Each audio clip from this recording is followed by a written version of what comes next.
Hey guys, কি হবে যদি যদি বরুতো টাইম ট্রাভেল করে পাস্টে চলে আসে নারুতো শিপুডেন শুরু হওয়ার আগে? চলো আজকে ভিডিওটা শুরু করা যাক।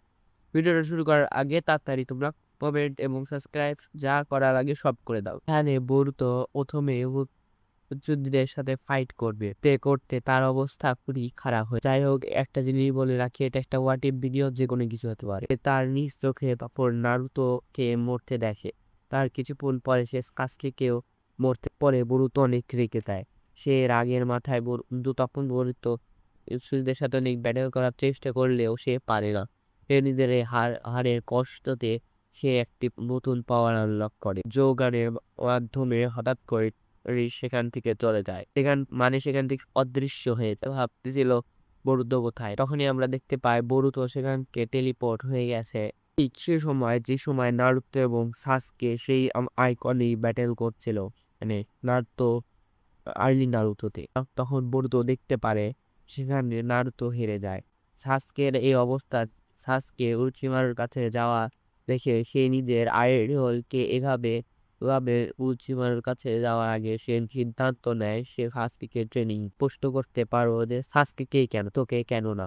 কারণ রয়েছে, কারণ সাসকে যদি ট্রেনিং দিয়ে বরুতো শক্তিশালী বানায় তাহলে তাহলে সেটা তার পরবর্তী ফিউচারে অনেক বড় একটি ইফেক্ট ফেলবে। কারণ আমরা দেখেছিলাম বরুতো টু ভর্টেক্সে সাসকে বরুতোকে ট্রেনিং দিয়ে এত শক্তিশালী বানিয়েছে।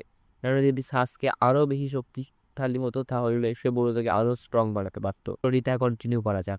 নারুতোকে যখন হারিয়ে সাসকে চলে যাচ্ছিল, তখন বরুতো তাকে থামায়, বলে তুমি থামো, তোমাকে আমি ট্রেনিং দিব, তোমাকে আরো শক্তিশালী বানাবো। তুমি যে বদলা নিতে চাও সে বদলার নেওয়ার জন্য আমি তোমাকে ট্রেনিং দিব, তুমি আমার সাথে চল। তখন সাসকে তার সাথে না যেতে চায় না। তখন সে তার সাথে ফাইট করে।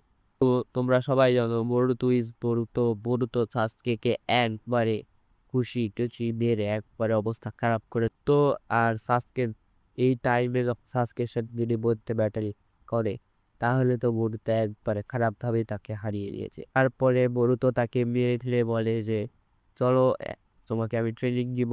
ওরা সাসকেও না পেরে কার সাথে চলে গেল। সাসকেও বুঝতে পারে তার সাথে বেশি বেশি করলে তার কপালে দুঃখ আছে। একটি বড় টাইম স্কিপ হয়। পরে কিছুদিন সব স্বাভাবিকই চলছিল।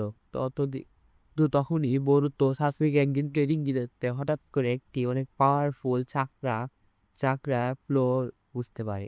বুঝতে পারছিল না যে এই সময় এত পাওয়ারফুল চাকরা কার। পরে আমরা দেখতে পারি ভিলেজের উপরে দুইটা ছুরি চলে এসেছে। তার কেউ মোমোশিকি আর কিনশি। বরুতো সেই চাকরার করতে করতে ভিলেজে চলে। তখন তাদের দেখে এসে বুঝতে পারে সে এই কারণে চলে আসার কারণে টাইম লাইনে অনেক বড় সমস্যা হয়।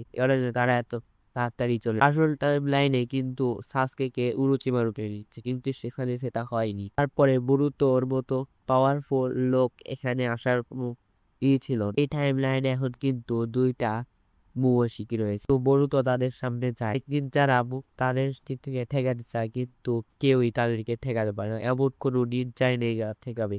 নারুতো দু একটা ট্রাই করে, কিন্তু নারুতো বুঝতে পারে এটা তার পর। তখন বরুতো বুঝতে পারে এদেরকে এখন বাঁচাতে হবে।